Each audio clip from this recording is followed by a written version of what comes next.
Serie B-Win. Appassionati.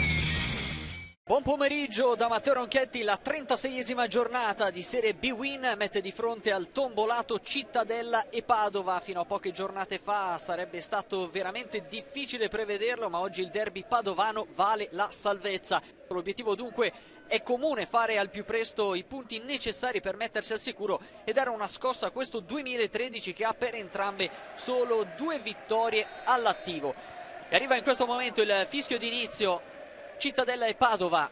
Cutolo, in mezzo c'è Bonazzoli, il colpo di testa e palla che finisce fuori.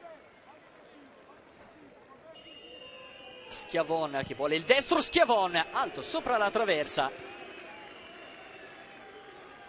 quindi Di Carmine allarga per Ciancio, il cross con il destro, il colpo di testa e il gol.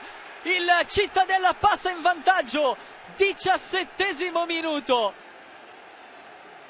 Viviani allarga verso Zeduardo, la palla fra le linee, lascia scorrere Cutolo, si abbassa la palla, il sinistro di Cutolo e il gol con la deviazione. 23° minuto. Della Fiore mette in mezzo, palla prolungata, ancora Cutolo,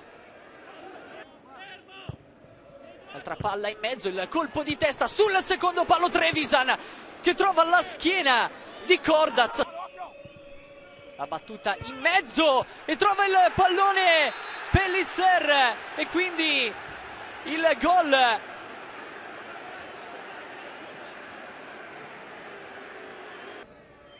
L'alternativa è Biraghi. Eccolo qua proprio lo schema con Vito Francesco, il destro. Si attende solo il fischio. Arriva in questo momento. Ricomincia Zeduardo, palla in mezzo e Bonazzoli, gol! 2 pari del Padova, 50° secondo del secondo tempo.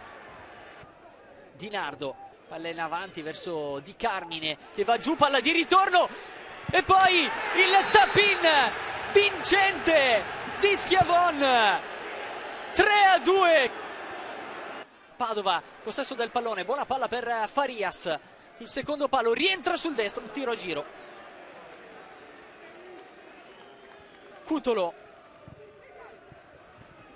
palla che attraversa tutta l'area di rigore, il gol di Zeduardo, 3 pari al tombolato.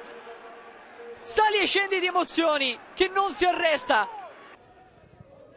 Traversone tagliato, Di Carmine lotta come può, poi Di Roberto non si capisce molto bene con Di Carmine di testa. E finisce qui 3 pari, grande spettacolo al tombolato, 1 punto a testa, non cambia granché la classifica dunque delle 2 squadre.